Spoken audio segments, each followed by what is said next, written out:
Halo teman-teman, selamat datang di podcastnya mahasiswa. Nah, di sini nih kita sedang berada di podcast yang sungguh spesial teman-teman. Karena sekarang kita berada dengan tamu-tamu yang spesial. Sebelumnya kalau kata patah sih tak kenal maka tak sayang. Sebelumnya perkenalkan dulu, nama saya Muhammad Alfik Baina Susilo. Kalian bisa manggil saya Alfik. Nah, terus di sini ada presbem kita, Mas Ali. Mungkin Mas Ali bisa memperkenalkan diri sekaligus bisa memberikan sapa hangat kepada teman-teman yang ada di rumah mungkin. Sapa hangat ya? Sapa hangat. Nggak terlalu hangat tapi ya? Oke, gak masalah. Iya, halo teman-teman. Perkenalkan, saya Leosat selaku Ketua BEM FISIP.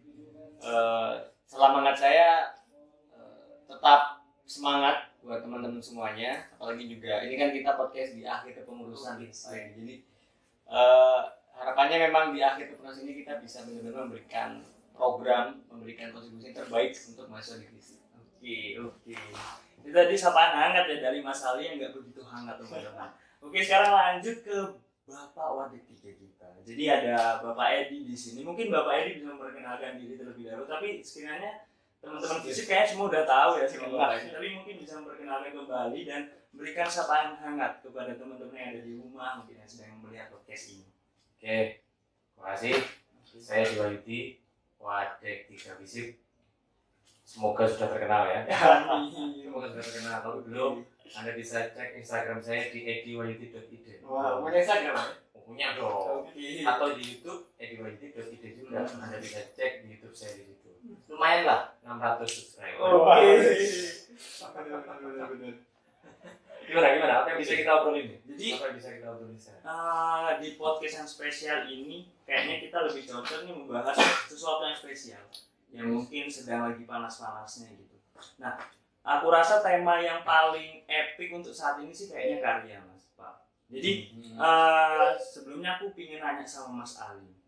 Menurut Mas Ali, karya itu seperti apa sih di mata mahasiswa gitu ya, apalagi yang di FISIP gitu. Gimana sih karya itu, Mas? Oke, mungkin kalau menurut saya pribadi melihat iklim yang ada di kampus, memang kalau kita membicarakan karya, kita lihat di rata-rata mahasiswa memang terkadang itu mereka melihat bahwa karya ini harus berupa hal yang wow gitu. Oke. Misalnya contohnya karyanya dari Menara Eiffel atau Patung Liberty. Artinya terkesan bahwa mahasiswa sekarang melihat karya itu harus sesuatu yang wow, sesuatu yang besar yang mungkin memiliki legitimasi yang luas. Tapi menurut saya sih memang karya itu nggak harus seperti itu.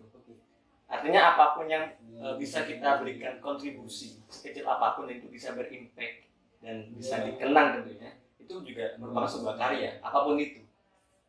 Ya gitu mungkin.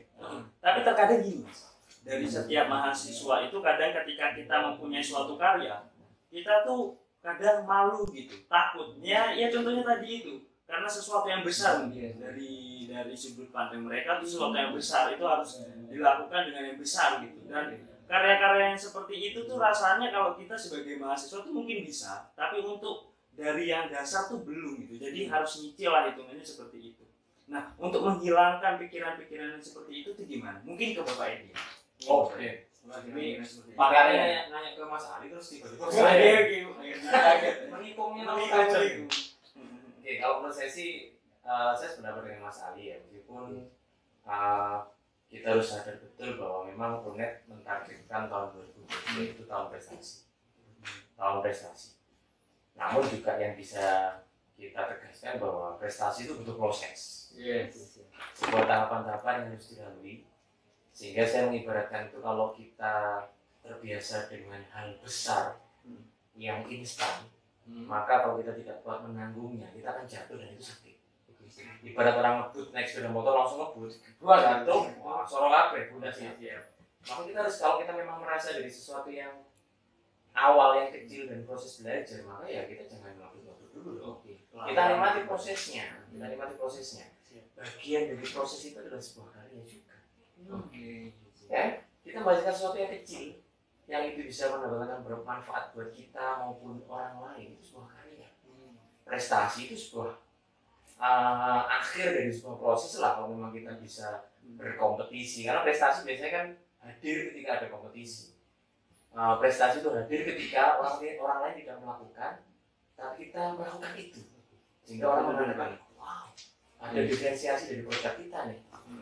Kalau menurut saya sih begitu, tapi nanti kita bisa diskusikan apa yang Nah, terus Pak, saya mau tanya, menurut Bapak prestasi mahasiswa fisik untuk di tahun ini itu seperti apa? Oke, kalau ngomong prestasi mahasiswa ini agak susah ya. Kalau prestasi dalam tanda kutip yang sesuatu yang bisa dilihat, sesuatu yang bisa dihargai dalam sertifikat atau trofi, mungkin kita tidak sangat banyak. Tidak sangat banyak. Tidak sangat banyak. Ini kan bahasa politis. Siap. Tidak sangat banyak. Atau bahasa Inggrisnya kurang mampu berkiprah. Iya.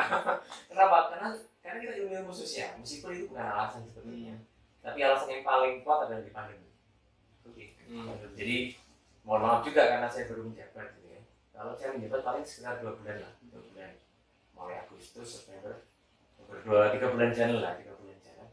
Sehingga di 100 hari kepemimpinan saya kan berusaha untuk bisa membuat bahwa ini apa yang bisa dilakukan oleh mahasiswa. Kemarin kan kita sempat terbuai oleh pandemi sehingga tidak melakukan aktivitas apapun. Betul. Bahkan ke kampus itu nggak bisa. Sehingga mau nggak mau harus ada breakthrough atau terobosan. Ayo kita harus berkegiatan. Kenapa? Berkegiatan bagian dari sebuah proses berkarya. Nggak bisa dong kita kemudian melakukan sebuah aktivitas kemudian langsung berprestasi. Makanya di tahun 2002 saya berharap teman-teman ayo mulai berpikir tentang apa yang bisa kita lakukan untuk bisa lebih daripada effort yang sudah kita lakukan di tahun 2021. Jadi memang goalsnya ini di targetnya di 2022 harus begitu ya. Oke. Jadi kita kembali ke kalian. Aku nanya ke Mas Ali. Kira-kira sesuatu yang mungkin cocok nih untuk kita yang sekarang sedang di era pandemi. Contoh nih kita di angkatan 2020 sama 2021 yang sekarang tuh kan tidak merasakan Pak. Jadi tidak merasakan online terus ya. Kampus itu seperti apa. Jadi online. Jadi mereka tuh berpikir gimana sih di kampus itu seperti apa. Nah, kira-kira apa sih yang harus mereka lakukan itu untuk membentuk suatu karya itu sendiri itu seperti apa? Jadi, ini sedikit menarik ya Pak, ngomongin teman-teman angkatan 2021 ya. Karena memang juga mereka kan bahkan mungkin mulai SMA ya, SMA online dan kemudian kuliah juga online. Dan saya khawatir ketika teman-teman angkatan 20 dan 21 ini ketika ke fisik Pak, terus bertanya terkait dengan Mas kamar mandinya. Oke, bingung ya. Nggak tahu, jadi angkatan 21 bertanya ke angkatan 20 misalnya, Mas Mbak kamar mandinya di mana ya? Dia juga karena juga online bingung. Karena memang itu sudah analogi lah. Pertama menunjukkan bahwa ya kondisi online ini memang membuat kita ada sekat-sekat yang terbatas. Nah, juga membicarakan terkait dengan karya, menurut saya memang kita harus bisa menyesuaikan kondisi dengan karya apa yang bisa kita lakukan. Artinya kita juga harus bisa beradaptasi gitu. Kalau dilihat di sekarang memang kecenderungannya memang karya-karya ini dalam bentuk digital gitu. Entah mungkin penulisan, mendesain, kemudian banyak hal lain yang cenderung arahnya ke sana. Artinya memang karya-karya ini lebih kepada sebenarnya kondisi kita saat ini seperti apa. Mungkin arah-arahnya kayak gitu, artinya karya-karya yang cenderung mungkin simple, tapi sebenarnya itu juga memiliki sebuah impact. Kalau saya izin Mas ya. Siap. Kalau menurut saya sih sebetulnya apa yang dilakukan oleh teman-teman dalam 2 bulan terakhir ketika dalam tanda kutip menghabiskan anggaran gitu ya. Dalam tanda kutip menghabiskan anggaran. Ada yang sangat haus dengan selalu kurang aja kegiatan-kegiatannya. Ada yang tidak suka. Oke, siap. Ada juga yang kebingungan mau menganggarkan berkegiatan apa. Ada juga yang begitu. Sehingga bagi saya proses untuk bisa melihat bahwa dari kecenderungan dari setiap prodi yang ada, mereka rata-rata adalah yang pertama berusaha untuk mendekatkan diri satu sama lain, mencoba untuk know each other gitu ya, saling mengenalkan diri bahwa oh ini loh angkatan 2020, ini loh 2021, ini loh panitia 2019. Karena juga mereka akan bisa bersatu kalau kenal satu sama lain. Itu sebuah proses yang saya pikir karya yang harus dilakukan. Harus begitu. Kedua, mungkin ada unsur entertain lah ya. Entertain, banyak dari kegiatan-kegiatan kemarin yang saya ACC dan saya setuju juga memang mereka juga entertain. Mungkin tidak sangat substansial bagi saya, Tapi bagi teman-teman ini sangat penting. Kenapa? Karena berkegiatan itu memang tidak harus sangat serius kemasannya. Yang ketiga baru yang sangat serius. Kenapa? Karena kita di Fakultas Ilmu Sosial dan Politik. Ada sekolah-sekolah yang politik, sekolah-sekolah bisnis, sekolah-sekolah pemberdayaan masyarakat. Jadi semua prodi saya pikir berusaha untuk menunjukkan kapabilitas kompetensi keilmuannya di masyarakat. Itu sebuah karya yang saya pikir mungkin tidak sangat prestatif ya dalam pandangan fakultas lain, tapi kita memang harapannya masih saya optimis saja menatap masa depan. Harus begitu loh. Kita harus bersinergi nih. Siap. Harus bersinergi. Susah Pak. Oke, tadi sempat kayaknya Mas Ali menyinggung tentang kepenulisan dan digital tadi ya, tentang desain dan lain sebagainya. Kalau nggak salah nih Mas, dari BEM itu juga bakal kayak membuat suatu acara gitu, yang berkaitan dengan hal itu, yang berkaitan dengan hal itu. Dan jadi biasanya, jadi dari kita tuh menyebutnya atau memberikan nama itu lokakarya. Nah, menurut Mas Ali, lokakarya itu seperti apa? Mungkin bisa dijelaskan dari teman-teman yang ada di rumah, mungkin yang sedang ada di kamar mandi yang lagi lihat podcast kita. Oke, menarik. Nah, jadi gimana nih Mas? Lokakarya itu Mungkin sebelum saya coba menjelaskan terkait dengan makna ataupun produk dari lokakarya sebenarnya apa nih? Saya ingin ini sih Pak, coba untuk pembukaan sedikit. Jadi ini kan kalau secara umum memang lokakarya ini kan berkaitan dengan, kalau dari katanya memang karya, jadi kita berbahasanya ini terkait dengan karya yang tadi sudah sempat kita bahas. Tapi sebelum masuk ke sana, sebenarnya ada hal yang cukup penting bahwa tadi kan juga Pak Edi sempat menyinggung bahwa saat ini memang setiap prodi ataupun UKM itu mereka cenderung mulai untuk menunjukkan identitasnya lah, ilmuannya ataupun skill-skillnya. Nah, ada yang menarik karena memang Pak Edi dan Nafik, yang aku lihat tuh bahwa sebenarnya dalam kita itu bisa menciptakan iklim yang kompetitif dan iklim yang prestatif, itu yang harus dibentuk terlebih dahulu adalah lingkungannya.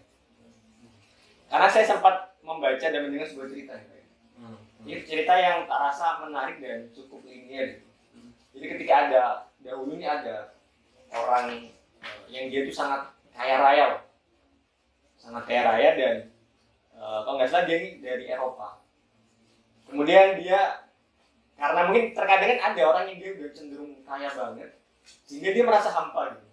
Ini mau ngapain kalau udah sampai di titik ini, saya mau ngapain gitu.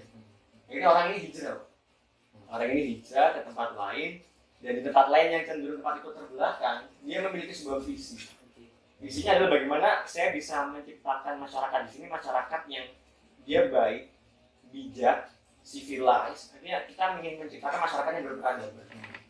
Dia gelontorkan tuh semua duitnya, uangnya dia gelontorkan. Dan yang menariknya adalah pertama kali yang dia lakukan adalah dia membangun pusat kota. Dia bangun pusat kota, dan di pusat kota itu dia membangun citra bagaimana bisa menciptakan masyarakat yang berperadaban. Akhirnya dia ciptakan pusat kota, dia bangun nih patung-patung. Dia bangun patung-patung para pemikir-pemikir. Ada mungkin Hippocrates, Aristoteles, ada pemikir-pemikir yang dia luar biasa. Sehingga dari sana ketika lingkungan sudah dibentuk, otomatis masyarakatnya juga akan kaku gitu ya. Sama dengan lokakarya ini Pak. Jadi BFIS ini kita memiliki program kedua lokakarya Pak. Lokakarya ini sebagai sebuah bentuk bagaimana kita bisa minimal memberikan sebuah lingkungan baru dan juga memberikan sebuah corak baru bahwa sebenarnya di era pandemi ini kita juga bisa mengasah skill kita, mengasah kemampuan kita, dan selain itu kita juga bisa ikut turut memberikan sumbangan karya. Karena di dalam lokakarya ini selain nanti kita juga memiliki kegiatan untuk melatih kemampuan dari mahasiswa, kita juga nanti ada outputnya adalah karya dari mahasiswa. Jadi ini kenapa sih lokal karya atau lokakarya? Kepanjangannya apa sih? Atau mungkin ada idiom lain itu dari lokakarya? Sebenarnya bukan lokal karya, tapi lokakarya. Lokakarya ya. Nah, lokakarya kan memang kalau di dalam pengertiannya memang sebuah forum yang dimana kan identik dengan bagaimana teman-teman memaparkan hal yang berbau dengan karya. Jadi kita arahnya ke sana kan. Ini sudah dilaksanakan ya? Atau dilaksanakan? artinya gini, kalau teman-teman mau bikin event, jadi saya pikir teman-teman sudah saatnya berkolaborasi ya dalam landscape 4.0 pun sekarang sudah bukan zamannya lagi berkompetisi. Kalau di dalam konteks bisnis antar perusahaan, kalau dalam konteks UKM ya teman-teman harusnya sering bersinergi, sering berkolaborasi untuk mengadakan event bareng. Kenapa? Karena justru event-event yang bisa membuat kita satu atau mempersatukan itu yang bisa membuat dari sisi keilmuan itu sendiri saling melengkapi. Tapi dari sisi ide, karena dilatar belakang oleh berbagai macam latar pendidikan yang berbeda, akan menghasilkan sebuah kegiatan yang saya pikir bisa monumental. Apa itu silahkan dirumuskan gitu ya. Apa itu silahkan dirumuskan. Karena saya berharap memang kita sudah waktunya lah untuk berprestasi lah di tahun 2002 dengan tanda kutip berprestasi yang bisa dilihat oleh orang lain gitu ya. Meskipun tidak harus sangat banyak, tidak harus semua UKM itu bisa berprestasi di tahun yang sama, tapi setidaknya ayo kita mungkin sudah saatnya bisa menuai hasil lah dari proses kita selama ini. Jadi menurut pandangan Pak Edi dari lokal karya yang sudah mungkin dijelaskan tadi sama Mas Edi itu, menurut Pak Edi bagaimana gitu? Apakah ini patut untuk dilaksanakan atau seperti apa Pak Edi? Atau butuh banget nih fisik untuk sesuatu yang seperti ini? Kalau desain dari lokal karyanya seperti apa? Gitu ya? Artinya, maka lokal karya itu adalah semacam event yang itu menunjukkan sekian gagasan dari para peserta, ataukah semacam kayak bisnis kanvas, ataukah itu wujudnya adalah kreasi yang sudah dihasilkan, sehingga semacam apa ya, pameran begitu, atau seperti apa gitu ya. Sehingga teman-teman harus bisa mendapatkan value dari kegiatan itu, apakah ini sebagai sebuah entitas bisnis, artinya ini mendevelop sebuah bisnis, sebuah proses kreatif yang bisa dihasilkan. Karena mungkin saya ngomong bisnis begini kan tertarik untuk teman-teman dari administrasi bisnis. Jadi dalam konteks sosiologi maupun kesejahteraan sosial, barangkali konteks yang dimana adalah bagaimana memberdayakan masyarakat, melibatkan masyarakat dalam event-event yang ada di kita, itu juga menjadi hal yang penting. Itu sebuah prestasi loh. Mungkin tidak harus prestasi yang kompetisi ya, tapi mewarnai masyarakat di lingkungan tujuan kita itu sudah sangat bagus, mewarnai kehidupan masyarakat. Nah, sekarang ke masalah, balik lagi ke masalah. Jadi kan, oh ya sebelumnya aku bakal menjelaskan dulu Pak ya. Mungkin seperti apa sih lokal karya? Supaya juga Pak ini sama teman-teman juga yang ada di rumah mungkin biar tahu juga lokal karya itu sendiri. Jadi lokal karya itu bentuknya seperti pembelajaran Pak. Jadi ntar ada 3 macam kelompok. Jadi ntar dari setiap mahasiswa itu dibentuk menjadi 3 kelompok. Jadi lokal karya ini dilaksanakan 4 kali. Jadi dilaksanakan Sabtu Minggu. Nah itu di 3 kelompok ini jadi ada desain. Jadi ada desain, terus ada kepenulisan, sama satu lagi apa kalau saya sedikit lupa Mas. Ada 3 hal. Ada tiga hal yang bentuk pembelajaran. Bisnis Ada bisnis plan. Dan untuk di hari keempat, jadi kita mengadakan webinar. Jadi ketika mereka, jadi bentuknya seperti ini Pak Edi. Bahwasanya kan ketiga tadi kan suatu bentuk pembelajaran lah untuk lebih mengerti bahwasanya ini suatu karya. Nah di webinar itu kita menghadirkan satu sosok, di mana sosok itu sudah menghasilkan suatu karya, dan ini adalah contohnya. Jadi ketika kamu sudah menghasilkan karya-karya itu dan berhasil, ini contohnya. Jadi kita memberikan pandangan lah kepada teman-teman agar lebih semangat. Nah, aku mau nanya gini Mas.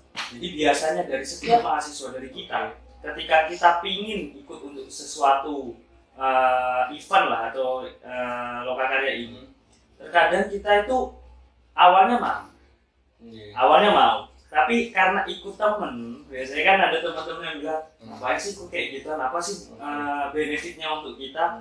Nah, untuk menghindari hal-hal seperti itu, apa sih gitu? Apa sih yang wah gitu dari lokal karya itu Mas?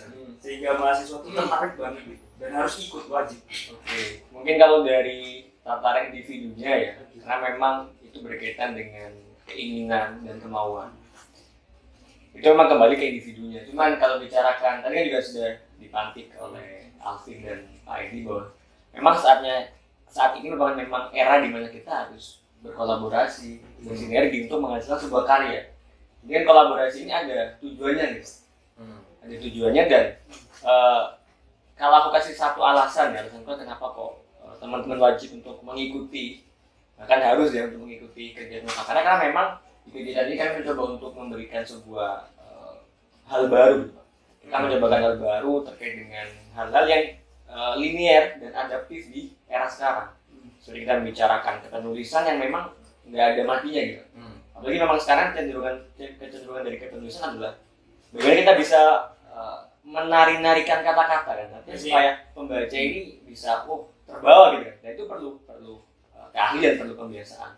Kemudian juga biasakan terkait dengan desain.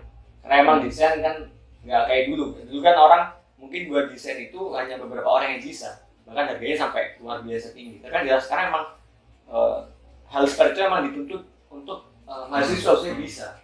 Kemudian saya juga terkait dengan BMC, sebagai Canva adalah yang bagus. Karena memang ketiga hal tadi itu memang memiliki output yang jelas. Jadi impact-nya itu memang bagaimana kita nanti jangka panjangnya nih Pak. Jangka panjang ini kita ingin ya menciptakan mahasiswa prestatif gitu. Mungkin ini dari segi mungkin skala nggak terlalu besar lah, kita mau sampai kita belajar tentang korep atau apa, tapi setidaknya ini menjadi sebuah pemantik dan harapannya dalam jangka waktu yang panjang, harapan di 2022 ke atas itu ya teman-teman juga bisa melakukan yang lebih. Sebelum itu teman-teman juga sudah memiliki sebuah basic lah, oh ternyata kayak gini loh. Iya, sebetulnya itu seperti yang sering saya katakan waktu kuliah gitu ya, kaitannya dengan wirausaha. Jadi teman-teman di level S1 maupun diploma, kita kan punya S1 sama diploma, itu bagaimana juga mau tidak mau lulusan itu harus punya kemampuan yang jelas, kemudian punya kemampuan leadership, punya kemampuan entrepreneur. Tiga hal ini yang mendasar yang saya pikir mewakili dari kegiatan yang Anda lakukan, jadi kegiatan yang lokakarya yang Anda lakukan. Jadi setidaknya ada proses learning di situ, ada proses pembelajaran di situ yang itu mungkin pelajarannya adalah tentang digital media atau tentang bisnis model kanvas, tapi di balik itu sebetulnya adalah ada proses keinginan untuk belajar, ada proses keinginan untuk bisa memanajerial aktivitas yang kita lakukan, dan targetnya adalah bagaimana supaya ini bisa bermanfaat. Bahasa Anda tadi dengan benefit tadi, bahwa ada ini bahwa saya ingin belajar nih, itu yang harus tumbuhkan di mahasiswa sekarang. Jadi mahasiswa sekarang yang terbuai dengan COVID, era COVID sekarang, dan manis bobo, Zoom sambil tiduran, harus keluar dari zona nyaman. Bahasa saya kan out from comfort zone. Nah, harus keluar dari zona nyaman. Walaupun itu sulit lah ya tentunya. Ini harus dilakukan. Itu harus dilakukan. Ini gatel aja mau marketing gitu. Oke. Jadi dapat disimpulkan bahwasanya untuk merubah itu semua harus dimulai dari diri kita. Ya, dari diri kita dan dari sekarang. Sekarang. Kapan Lagi mungkin barusan juga membicarakan prestasi. Oke. Karena Oh iya teman-teman. Jadi ada satu info nih. Jadi untuk pelaksanaan podcast ini pas sama lomba puisi. Nah kebetulan Bapak Edi ini juara 1 lomba puisi teman-teman. Oke. Nah, ini adalah pas banget berarti. Pas banget. Yang bicara juga berprestasi. Apa mau dibacakan juga? Oke. Nanti suatu saat. Nah, berbicara balik lagi nih ya. Balik lagi ke lokakarya. Nah, dari tadi kan sudah dibahas gitu bahwasanya untuk memulai sesuatu itu harus dari diri kita sendiri, dan kita juga harus sadar sama keadaan yang sekarang. Kalau kita mau diem, ya kita gini-gini terus gitu. Nah, pertanyaannya sekarang seperti ini. Ketika kita sudah melaksanakan itu semua dan kita sudah belajar, terkadang itu dari kita sendiri itu masih ada ingin tapi takut. Ingin tapi takut gitu. Nah, untuk menghilangkan rasa takut ini loh Pak, yang susah gitu. Iya benar. Jadi, oke, terima kasih. Ini mungkin pertanyaan yang gini. Jadi takut itu wajar. Betul. Tidak pernah ada orang yang semua hal atau semua pengalaman dia kemudian selalu berani reaksi. saya juga takut. Saya bilang saya takut kecoa. Itu sampai sekarang saya belum bisa mengatasinya. Jadi kalau ada kecoa, saya akan lari dan mengambil sapu, harus mati. Kalau nggak mati minimal hilang, aduh gitu ya. Kalau enggak, saya nggak bisa terang gitu, kan tidur. itu kan rasa khawatir, dan itu wajar. Artinya apa? Kita harus punya solusi. Nggak bisa kita terjebak di rasa khawatir, rasa takut, rasa enggan, rasa malas. Jadi kalau saya sering memberikan masukan ke teman-teman itu, kalau kita memang tidak bisa mengatasinya sendiri, maka kita harus berteman. Kita harus punya teman yang bisa mengurangi rasa takut kita dan menumbuhkan kepercayaan diri. Itulah prinsip kolaborasi. Sebetulnya kalau saya nggak bisa sendirian, saya harus ngapain? Karena kalau saya lakukan sendiri, saya mesti khawatir, saya mesti takut. Saya mau melangkah, kok kayak keliru gitu. Akhirnya apa? Saya harus punya teman nih yang bisa membuat saya yakin bahwa apa yang saya lakukan benar. Oh, jadi pikir diri, maksudnya begitu. Nah, ini kan kalau kita larikan konsep organisasi itu jadinya. Kita nggak akan bisa berkembang. Karena pada hakikatnya manusia itu nggak bisa hidup sendiri. Ya, nggak bisa hidup sendiri. Lawak sendiri itu namanya stand up comedy. Dia butuh penonton. Dia butuh penonton. Dia stand up di Facebook, apa di Zoom aja kan. Panji Pragiwaksono juga merasa nggak enak. Stand up comedy di Zoom lah. Melihat muka sendiri ya. Iya kan, ketawa apa enggak ya mereka ya? Nggak enak. Mereka pun butuh penonton. Oke. Aku sekarang ke Mas Ali. Biasanya sih apa sih yang dilakukan Mas Ali ketika rasa takut itu muncul? Dari tadi dari Bapak Edi kan mencari solusi, Dari kawan lah ya. Dari kawan. Dari Mas Ali sih. Oke. Kalau berdasarkan pengalaman gitu. Ya, walaupun juga ketakutan kan juga kalau saya gambarkan ada level-levelnya. Ya, kayak pedes itu kan bisa ada pedes 1, pedes 2 kan. Nah, kalau dari saya pribadi sebenarnya lebih ke mengalihkan. Jadi semacam ketakutan ini kita rubah paradigmanya. Jadi kalau kita memang misalnya nih, saya takut dengan ketinggian. Kalau saya tetap berfokus pada paradigma takut yang sebenarnya, ya maka saya kan nggak bisa berhasil untuk melewati ini. Tapi ketika kita merubah paradigma, nyatanya saya melihat ketakutan ini dalam sudut pandang yang lain. Maka itu bisa menjadi sebuah istilahnya dari titik balik loh. Jadi ketika saya takut dengan ketinggian ya, maka paradigma lain adalah saya harus mencoba ketinggian ini. Jadi takut ini menjadi sebuah pecutan, menjadi sebuah motivasi yang kuat. Itu terkait dengan mindset sebenarnya. Walaupun itu nggak bisa sehari 2 hari, maksudnya perlu pembiasaan hal-hal yang kecil yang disamain oleh Pak Edita. Jadi mulai hal-hal yang kecil kita coba untuk merubah paradigma di sekitar kita. Jadi kalau kita nggak bisa merubah lingkungan secara nyata, setidaknya kita ubah paradigma kita terhadap lingkungan. Maka otomatis juga lingkungan akan berubah dia dengan itu. Oke, tadi sempat Bapak Edi menyinggung tentang Panji Pragiwaksono gitu. Ya. Dan kita sedang membahas tentang kartini. Aku sempat pernah dengar salah satu stand up komedinya Panji Pragiwaksono. Itu dia bilang seperti ini. Berbeda itu jauh lebih baik daripada lebih baik. Berbeda ya. Berbeda itu jauh lebih baik daripada lebih baik. Nah, menurut Bapak Edi itu seperti apa sih sebenarnya? Jadi berbeda itu lebih baik, jauh lebih baik daripada lebih baik. Gimana Pak Edi? Ya itu bahasa Jawa ini jeru gitu ya. Filosofisnya kan dalam, bisa dimaknai apapun.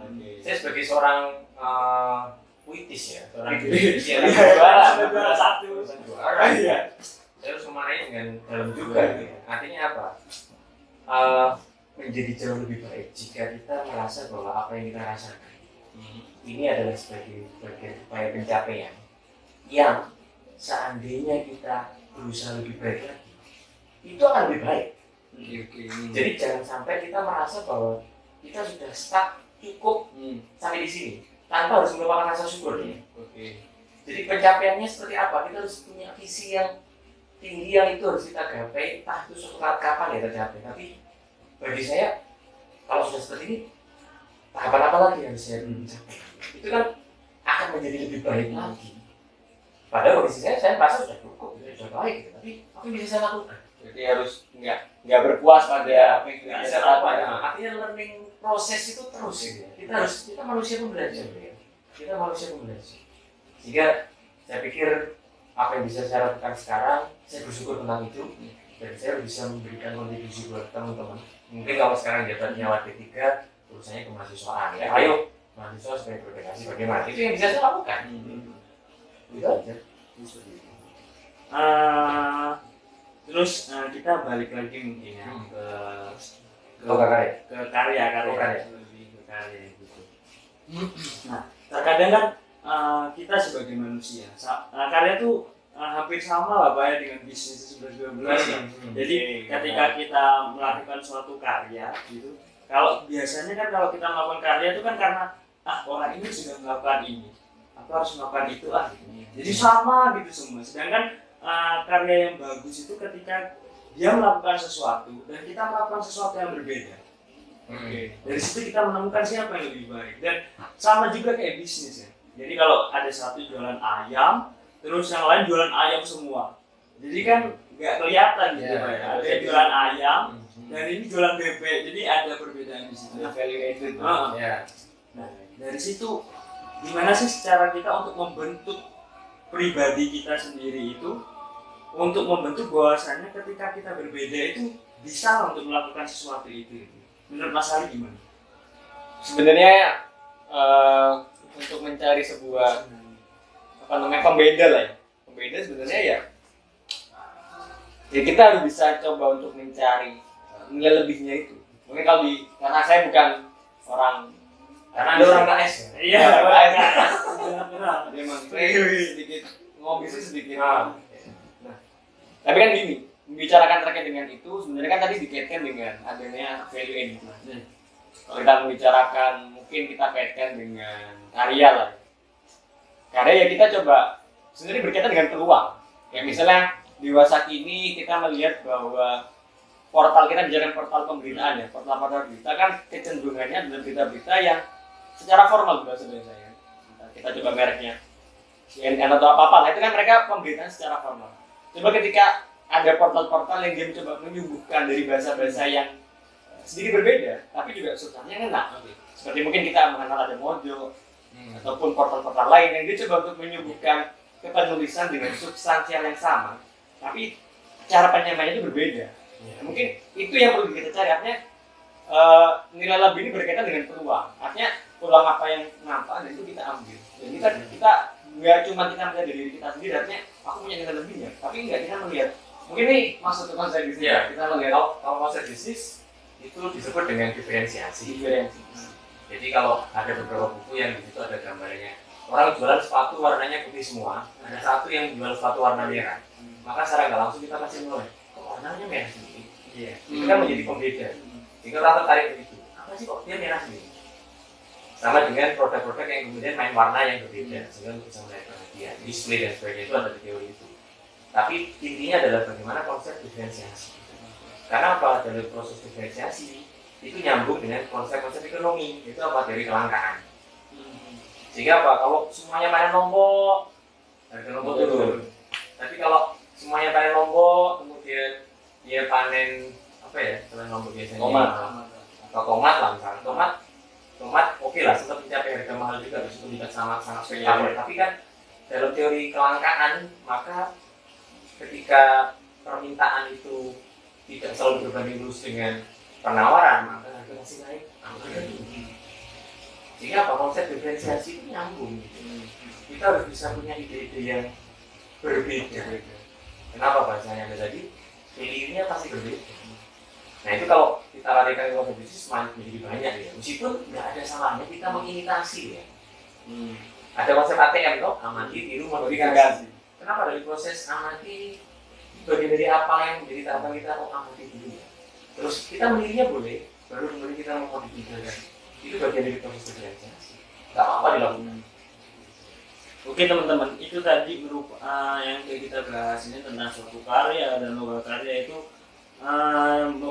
semoga bisa membuka pandangan teman-teman tentang karya itu sendiri.